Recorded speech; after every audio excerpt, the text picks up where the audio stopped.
Hello friends, हम यहाँ पे बात कर रहे थे हमारे टॉपिक सॉल्यूशन की। ठीक है, और सॉल्यूशन में मैंने आपको कल बताया था आदर्श विलयन और अनादर्श विलयन के बारे में। मैं थोड़ा सा रिपीट कर देता हूँ। आदर्श विलयन वो होते हैं जो ताप और सांद्रता की प्रत्येक परास्पर राउल्ट के नियम का पालन करते हैं। तो सारे बच्चों को सबसे पहले राउल्ट का नियम ऑन द टिप से याद होना चाहिए। मैं फिर से याद दिला देता हूँ कि किसी विलयन में उपस्थित घटक का आंशिक दाब, माना कि दो घटक है पीए और पीबी, तो उस घटक का आंशिक दाब उस घटक की मोल भिन्न के समानुपाती होता है। इसे अपन बोलते हैं राउल्ट का नियम। ठीक है, तो मैंने ये भी समझा दिया था आपको। इसके अलावा आदर्श और अनादर्श विलयन आपको बता देते।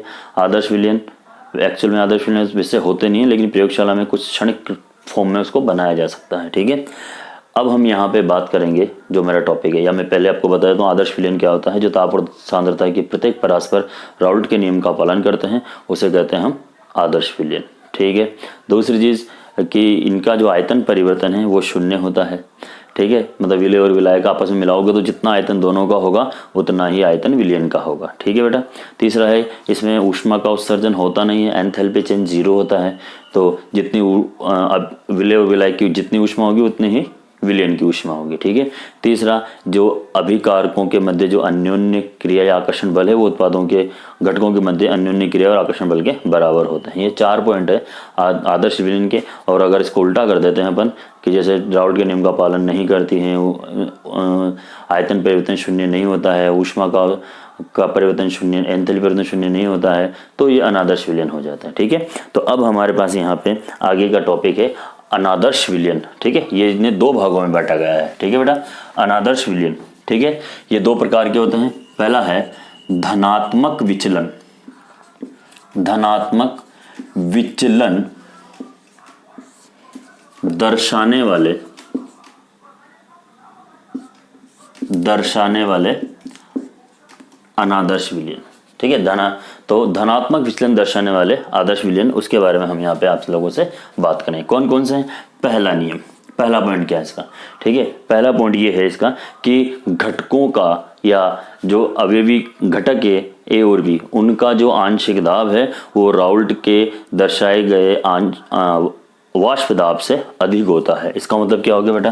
देखिए, P A is greater than P A not X A और P B is greater than P B not X B. ये इसका पहला पॉइंट है, धनात्मक विचलन दर्शाने वाले आदर्श विलयनों के लिए। ठीक है, अनादर्श विलयनों के लिए। ठीक है, तो हम ऐसा लिख सकते हैं कि P is greater than P A plus P B, लिख सकता हूं बेटा। अब और इसके लिए अगर मैं यहाँ ग्राफ प्लॉट करता हूं तो ग्राफ किस तरह से आएगा? ठीक है, सामने देखो, हमने कल आपको बताया था राउल्ट के नियम के अनुसार एक ग्राफ प्लॉट करके बताया था आप लोगों को। ठीक है ना, उस प्लॉट हुए ग्राफ में मैंने बताया था कि एक तो y बराबर एम सी होता है और एक y बराबर एम सी प्लस एक्स होता है। ठीक है, तो बड़ा हुआ होता है। वो ग्राफ इस तरह का था। यहाँ पे एक घटक की वैल्यू होती है, बी घटक का मान 0 होता है। यहाँ पे एक घटक की वैल्यू 0 होती है और बी घटक का जो एक्स बी है, बी घटक की वैल्यू 1 होती है। ठीक है, तो यहाँ पे देखिए 2 रेखाएं खींचेंगे अपन। तो यहाँ पे हमारे पास आता है पी ए और यहाँ आता है हमारे पास पी बी नोट, और ये जो रेखा है वो इस तरह से स्लांटिंग होती है। ठीक है, हम इसको नहीं दर्शाएंगे क्योंकि हमें यहाँ पर तो पॉजिटिव डेविएशन दर्शाना है। तो पॉजिटिव डेविएशन में क्या होगा? दाब को बढ़ा हुआ बताएंगे। तो दाब को हम यहाँ पे इस तरह से डिनोट करते हैं कि ये मूल बिंदु से दाब अधिक है। ठीक है, और यहाँ लिखते हैं बेटा P is greater than P A plus P B. आगे बात समझ में? ठीक है, चलो जी। उसी प्रकार हम यहाँ पे एक डेविएशन जो बनाते हैं वो इस तरह का बनाएंगे, एक डेविएशन जो बनाएंगे वो इस तरह का बनाएंगे। ठीक है बेटा, एक डेविएशन जो होगा मेरा वो इस तरह का होगा। ठीक है, तो अब हमें इस रेखा को तो मूल रेखा के रूप में शो नहीं करना है ना, इसलिए हम इसको तो टूटी हुई लाइन के फॉर्म में दिखाएंगे। तो पॉजिटिव डेविएशन है तो उभरा हुआ शो करना पड़ेगा। इस तरह से ये पॉजिटिव डेविएशन को ये रेखा शो करेगी। ठीक है, तो इसका भी पॉजिटिव डेविएशन होगा ना, इसका भी जो डेविएशन होगा वो क्या होगा बेटा? पॉजिटिव होगा। तो इस रेखा को भी हम क्या शो करेंगे? उभरा हुआ शो करेंगे। ठीक है, तो अब अगर हम यहाँ पे थोड़ी सी बात करें आप लोगों से, ठीक है, तो यहाँ पे क्या आएगा बेटा? ये जो है ये आ जाएगा P B is greater than P B not X B, और ये आ जाएगा P A is greater than P A not X A. आपको इसको देखना है और समझना है, ठीक है। ये है हमारे पास पॉजिटिव डेविएशन, ठीक है, धनात्मक विचलन। किसका बेटा, किसका धनात्मक विचलन है? अनादर्श विलयन का, ठीक है ना, पॉजिटिव डेविएशन। चलो भाई, ये हो गया इसका पहला पॉइंट। अगर हम यहाँ पे सेकंड पॉइंट की बात करें तो सेकंड पॉइंट क्या होगा बेटा कि विलायक के अंदर विलय मिलाने पर आयतन परिवर्तन धनात्मक होगा। मतलब जो है डेल्टा वी की वैल्यू है वो क्या होगी बेटा, ग्रेटर देन 0 होगी। अब ये समझ में नहीं आया, मैं बताता हूँ आपको। सपोज कीजिए आपने 100 ml लिया वाटर, ठीक है, और 20 ml लिया एल्कोहल, है ना। तो ये कितना होना चाहिए, 100 होना चाहिए ना, कि 100 नहीं होगा, ये 102 या 105 होगा। मतलब क्या होगा, आयतन बढ़ जाता है, इंक्रीज हो जाता है, ठीक है। तो ये इसका दूसरा पॉइंट है, ठीक है, कि विलायक में विलय मिलाने पर विलयन का आयतन परिवर्तन शून्य नहीं होता है, या मैं कहूं कि विलयन का आयतन बढ़ जाता है। ऐसा क्यों होता है, ये टॉपिक बात करने का है, तो इसके बारे में आपसे बाद में बात करूंगा, ठीक है। तो ये पॉजिटिव डेविएशन आपको समझ में आना चाहिए, ठीक है। तीसरा पॉइंट देखिए बेटा, थर्ड पॉइंट क्या है हमारे पास इसका, ठीक है। आपको पता है तीसरा पॉइंट क्या है हमारे पास, यहाँ पे जो एनर्जी है, ऊर्जा है, वो कैसी होगी। विलायक में विलय मिलाएंगे तो ऊर्जा का क्या होगा, अवशोषण होगा, एब्जॉर्ब होगी, ठीक है। तो यहाँ पे डेल्टा एच का जो वैल्यू है वो क्या होगा बेटा, डेल्टा एच का वैल्यू क्या होगा, पॉजिटिव होगा। जहां ऊर्जा का अवशोषण होता है वहां डेल्टा एच का वैल्यू पॉजिटिव होगा, और जहां ऊर्जा का उत्सर्जन होता है, बाहर निकलती है, वहां डेल्टा एच का वैल्यू हम क्या लिखते हैं, नेगेटिव। बात समझ में आएगी। ये 3 पॉइंट है। चौथा पॉइंट और आपके सामने, आप सब जानते हो फोर्थ पॉइंट कौन सा, ठीक है। तो फोर्थ पॉइंट की अगर हम यहाँ पे बात करें तो फोर्थ पॉइंट के अंदर मैं आपको थोड़ा सा एक्सप्लेन करता हूं कि एक तो होता है विलायक, है ना, और एक होता है हमारे पास यहाँ पे विलय, है ना। तो विलय और विलायक मिलकर ही क्या बनाते हैं, विलयन। तो ये विलयन बन गया हमारे पास, ठीक है। बस ये थोड़ा सा आपको समझना है। तो ए और बी दो घटक हो गए। इन दोनों के मध्य की जो अन्योन्य क्रिया है, आकर्षण बल है, वो ए बी के मध्य आकर्षण बल से अधिक होता है। तो हम ऐसा लिखते हैं, ए और बी के मध्य आकर्षण बल या अन्योन्य क्रियाएं ए बी के मध्य आकर्षण बल से अधिक होता है, ज्यादा होता है। ये है हमारे पास फोर्थ पॉइंट। तो पॉजिटिव डेविएशन में साफ साफ सी बातें हैं, सीधी सी बात है। पहले तो क्या है कि जो दाब होगा, है ना, वो आंशिक दाब से ज्यादा होगा साहब, ठीक है, उसके घटकों के दाब से ज्यादा होगा। दूसरा, आयतन परिवर्तन जो है वो धनात्मक होगा, पॉजिटिव होगा। ऊष्मा का अवशोषण होगा, और यहाँ पे ए और बी के मध्य अन्योन्य क्रियाएं, आकर्षण जो बल है वो ए बी के मध्य आकर्षण बल से अधिक होगी। या मैं कहूँ विलय और विलायक के मध्य अन्योन्य क्रियाएं विलयन के अन्योन्य क्रियाओं से अधिक होती है, उच्च होती है, आकर्षण बल ज्यादा होता है, ठीक है बेटा। ये चीज आपको समझ में आ गई होगी। अब मैं आपको यहाँ पे एग्जाम्पल समझाता हूँ, इसका उदाहरण समझाता हूँ। मैंने कहा था कि उदाहरण में ही क्या है, इसमें सब कुछ है, ठीक है। तो उदाहरण देखिए क्या है इसका, एथेनॉल और एसीटोन। क्यों है, मैंने कहा था बात करने का विषय है, ठीक है, एथेनॉल और एसीटोन, ठीक है बेटा। दूसरा एग्जांपल है यहां मेरे पास मेथेनॉल और वाटर, मेथेनॉल और वाटर।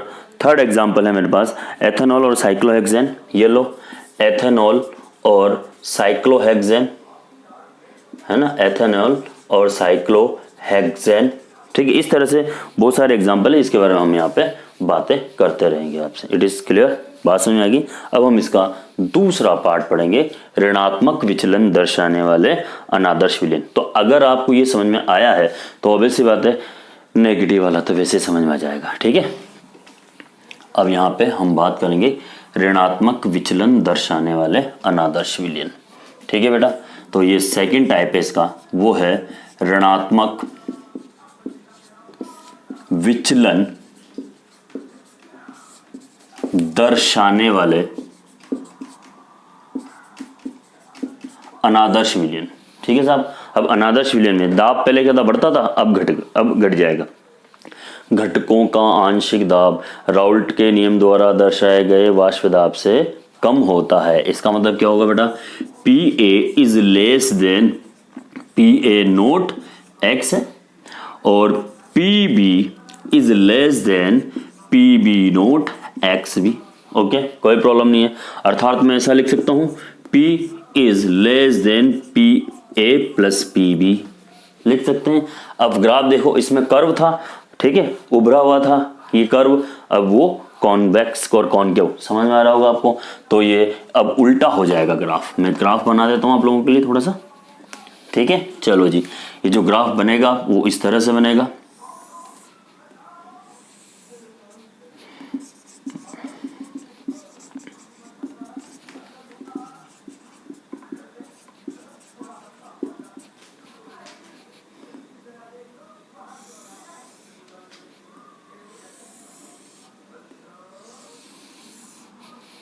ठीक है, इसको तो हमें हटाना ही है, मैंने अभी आपको कहा ही था।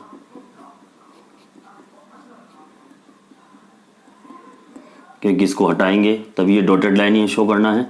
मेन ग्राफ तो दूसरा आएगा हमारा, है ना। तो उसी के अकॉर्डिंग हम यहाँ पे बात करेंगे। यहाँ पे पी ए नोट और ये पी बी नोट है हमारा, ठीक है। ये कर्व जो है ये नीचे आएगा इस बार, ठीक है बेटा। और यहाँ पे हम लिखेंगे P is less than P A plus P B. Okay, इसका कर्व क्या आएगा, इस तरह से आएगा, और इसका कर्व क्या आएगा, इस तरह से आएगा, ठीक है। तो यहाँ पे क्या लिखेंगे हम, P B is less than P B not X B, और यहाँ क्या लिखेंगे बेटा अपन, P A is less than P A not X. ये है हमारे पास अनादर्श विलयनों के लिए ग्राफ, ठीक है। फर्स्ट पॉइंट है हमारा ये, अभी तो फर्स्ट पॉइंट है, अभी और भी पॉइंट आना बाकी है, ठीक है बेटा। तो ये आपको समझ में आ गया होगा। अब मैं दूसरी बात कर लेता हूं आप लोगों से आगे की। सामने देखो बेटा, सेकंड पॉइंट क्या है यहां पर, ठीक है, कि आयतन परिवर्तन जो है वो लेस देन 0 होगा। मतलब जब विलायक में विलय मिलाएंगे तो आयतन कम हो जाएगा। अब देखिए, वापस वही एग्जांपल लेता हूँ। 80 ग्राम पानी के अंदर अगर आपने 20 ग्राम अल्कोहल या कोई ऐसी चीज मिलाई है तो आयतन कितना हो जाएगा, लगभग 98, 100 होना चाहिए, है ना। अगर धनात्मक होता तो पॉजिटिव होता, ठीक है, और ऋणात्मक है तो आयतन कम हो जाएगा। तो जो आयतन है वो क्या हो जाएगा, कम हो जाएगा, ठीक है। आयतन जो है वो क्या हो जाएगा, कम हो जाएगा। इसमें थोड़ा साइन मैंने उल्टा लगा दिया, आयतन इज लेस देन 0, उसमें आयतन का साइन चेंज कर लेना बेटा पहले वाले में, ठीक है। चलो जी, ये पहला पॉइंट हो गया इसका। दूसरा पॉइंट देखिए इसका, सॉरी तीसरा पॉइंट, जब विलायक और विलयन मिलाते हैं तो ऊष्मा का उत्सर्जन होगा या अवशोषण होगा। उसमें अवशोषण होता तो इसमें क्या होगा, उत्सर्जन होगा। तो यहाँ पे डेल्टा एच की वैल्यू क्या होगी, नेगेटिव होगी। Delta H equals to negative, मतलब यहाँ पे जब विलय और विलायक मिलाते हैं तो यहाँ पे ऊष्मा का उत्सर्जन अधिक होता है विलयन की अपेक्षा, ठीक है बेटा। तो डेल्टा एच का वैल्यू क्या होगा, नेगेटिव होगा। फोर्थ पॉइंट देखिए, यहाँ पे ये ए और ये बी, ए को आप अगर विलय मानते हो तो बी को आप विलायक मान लीजिए। दोनों अभिक्रिया करके विलयन बनाएंगे, ए बी और ए बी, ठीक है बेटा। तो इसमें क्या होगा, इसमें यही चीज होगी कि साहब जो विलयन ए बी की अन्योन्य क्रियाएं हैं, जो आकर्षण बल है, ठीक है ना, वो क्या होगा, ए और बी के आकर्षण बल से कम होती हैं। तो यहाँ पे ए और बी की अन्योन्य क्रियाएं ए बी के अन्योन्य क्रियाओं से क्या होगी बेटा, कम होगी, या ए बी की अन्योन्य क्रियाएं क्या होगी, अधिक होगी। ये इसका सेकंड पॉइंट है जो कि आपको यहाँ पे समझना है, मतलब लास्ट पॉइंट फोर्थ वाला, ठीक है। आदर्श और अनादर्श विलयन, ये क्वेश्चन आ जाता है बहुत सी बार बोर्ड में, पूछा भी गया है, ठीक है। तो इसको भी आपको समझना है। चलो अब हम यहाँ पे बात कर लेते हैं इसके उदाहरण की, एग्जाम्पल की, ठीक है। तो उदाहरण कौन कौन से हैं मैं आपको यहाँ पे समझाता हूँ। ये है कार्बन टेट्रा क्लोराइड और बेंजीन, पहला एग्जाम्पल है अपने पास, ठीक है। दूसरा एग्जाम्पल है मेरे पास यहाँ पे carbon tetra chloride plus acetone. तीसरा एग्जाम्पल है बेटा हमारे पास, वो है मेथेनॉल और एसिटिक अम्ल, मेथेनॉल और एसिटिक अम्ल। चौथा एग्जाम्पल है हमारे पास एसीटोन और एनिलीन, है ना, एसीटोन प्लस एनिलीन, ठीक है। फिफ्थ नंबर का जो हमारे पास एग्जाम्पल है वो है water plus nitric acid. 6 water plus sulphuric acid, ये इसके एग्जाम्पल है खूब सारे। और एक 7th और लिखते हैं वाटर प्लस HCl। ये है हमारे पास इसके एग्जाम्पल आदर्श और अनादर्श विलयन के। ठीक है बेटा, यहाँ पे आपका ये पूरा कंप्लीट होता है आदर्श और अनादर्श। यहाँ पे एक क्वेश्चन डाल सकते हो आप चाहो तो, आदर्श और अनादर्श विलयन में अंतर बताइए, difference between ideal and non ideal solution. आदर्श और अनादर्श विलयन में आपको यहाँ पे अंतर बताना है। ठीक है, चलो जी, अब हमारे पास जो टॉपिक है आगे का वो है विलयन के अणु संख्य गुणधर्म, मॉलिक्यूलर प्रॉपर्टी ऑफ सॉल्यूशन, है ना। विलयन के अणु संख्य गुणधर्म, अणु संख्य गुणधर्म क्या होते हैं, है ना, उसके बारे में हम यहाँ पे बात करेंगे। विलयन के अणु संख्य गुणधर्म, तो किसी भी विलयन के वे गुणधर्म, किसी भी विलयन के वे गुणधर्म जो विलयन में उपस्थित विलेय के मोलों की संख्या पर निर्भर करते हैं, उसे हम अणु संख्य गुणधर्म कहते हैं। ध्यान से सुनना मेरी बात, किसी भी विलयन के वे गुणधर्म जो विलयन में उपस्थित विलेय के मोलों की संख्या पर निर्भर करते हैं, उसे हम अणु संख्य, उस विलयन का अणु संख्य गुणधर्म कहते हैं, उस विलयन का अणु संख्य गुणधर्म कहते हैं। और ये अणु संख्य गुणधर्म है हमारे पास 4। तो पहला है मेरे पास ये है वाष्प दाब का आपेक्षिक अवनमन, है ना। और मैंने आपको कल बताया था कि ये वापस आएगा, अवनमन। ठीक है, चलो जी, दूसरा है मेरे पास यहाँ पे क्वथनांक उन्नयन, क्वथनांक उन्नयन। अब बताएंगे उन्नयन क्या होता है, एलिवेशन। ठीक है, थर्ड है मेरे पास यहाँ पे हिमांक अवनमन। थर्ड क्या है बेटा, हिमांक अवनमन। और फोर्थ है मेरे पास यहाँ पे वो है परासरण दाब, परासरण दाब। ठीक है, ये टोटल 4 अणु संख्य गुणधर्म है, टोटल 4 मेरे पास अणु संख्य गुणधर्म है। ठीक है, मॉलिक्यूलर प्रॉपर्टी है सॉल्यूशन की, और उसी के बारे में हमें यहाँ पर बात करनी है। ठीक है, अणु संख्य गुणधर्म के बारे में। तो पहले ही अगर मैं यहाँ पे बात करूँ आप लोगों से, तो वो है वाष्प दाब का आपेक्षिक अवनमन। तो वाष्प दाब का आपेक्षिक अवनमन होता क्या है, उसके बारे में आपको समझाना है, बात करनी है।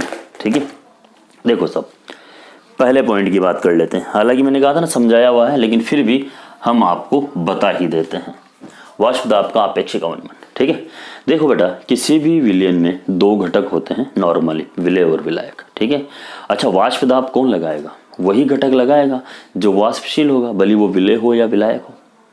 ठीक है, तो हम यहाँ पे कल्पना करते हैं कि माना किसी विलयन के अंदर विलायक वाष्पशील है, तो जो दाब लगाएगा वो विलायक ही लगाएगा। ठीक है, तो विलयन का जो वाष्प दाब होगा वो उस वाष्पशील घटक के आंशिक दाब के समानुपाती होगा, ऐसा राउल्ट ने कहा था, हमें कहा था ना, किसी भी घटक का वाष्प दाब उस घटक के मोल भिन्न के समानुपाती होता है, कहा था। तो हम उसी को ही थोड़ा सा फॉलो करेंगे और फॉलो करके यहाँ पर बातें करेंगे। ठीक है साहब, ये देखिए साहब, माना कि ये एक विलयन है ना, जिसमें ये विलायक है ए, जो वाष्पशील है, जो क्या है, वाष्पशील है। ठीक है, तो जो दाब लगाएगा वो पी ए ही लगाएगा, है ना। और इसके हम मोल भिन्न मान लेते हैं एक्स ए, और विलयन का वाष्प दाब है पी एस।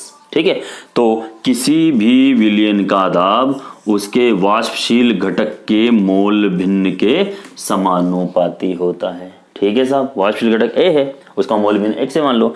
इसको सॉल्व करेंगे तो पी एस बराबर पी ए इंटू एक्स ए आ जाएगा। कोई प्रॉब्लम थोड़ी है, सामने देख लीजिए, प्रॉब्लम होता नहीं ना। इसको दे दो समीकरण नंबर 1। हम जानते हैं कि क्या जानते हैं बेटा, एक्स ए प्लस एक्स बी बराबर 1 होगा। तो यहां लिख दें क्या हम, एक्स ए बराबर 1 माइनस एक्स बी लिख सकता हूं। तो ये P S equals to P A 1 minus X B हो जाएगा। कोई प्रॉब्लम ही नहीं है इसमें, तो आराम से हो जाएगा। अगर मैं इसको सॉल्व करता हूं तो पी एस बराबर P A minus P A x भी लिख सकता हूं ना, कोई दिक्कत थोड़ी है मुझे, है लिख सकता हूं। ओके, तो पी ए माइनस टी भी आराम से लिख सकता हूं। ठीक है, अब देखिए साहब, मैं इसको ऐसे लिख देता हूं, देखो बेटा, पी ए एक्स बी बराबर, ऐसा लिख दूं, P A minus P S, अंदर ले जाऊं तो प्लस वाला माइनस हो जाएगा। दिख रहा है आप सबको यहाँ पे, तो है ना, दिख रहा है ना। चलो जी, अब हम इसको थोड़ा सा इधर कर लेते हैं। ठीक है, थोड़ा सा हम इसको इधर कर लेते हैं, तो मैं इसको इस तरह से लिख सकता हूं क्या, एक्स बी बराबर ऐसा लिख देता हूं ना, P A minus P S upon P ए, और इसे बोलते हैं वाष्प दाब का आपेक्षिक अवनमन। किसी भी विलयन के वाष्प दाब का आपेक्षिक अवनमन उसके मोल अंश के बराबर होता है। ठीक है, ऐसा कहा था किसने राउल्ट ने। ठीक है, तो मैं इसको ऐसा भी लिख सकता हूं बेटा, एक्स बी बराबर delta P upon P A, तो P A minus P S upon P A वाष्प दाब का आपेक्षिक अवनमन। बात समझ में आई? ठीक है, तो ये चीज मैंने आपको यहाँ पे समझा दी है। डेल्टा पी बराबर हम यहाँ पे लिख सकते हैं वाष्प दाब का अवनमन, और डेल्टा पी अपॉन पी ए बराबर वाष्प दाब का आपेक्षिक अवनमन। ठीक है।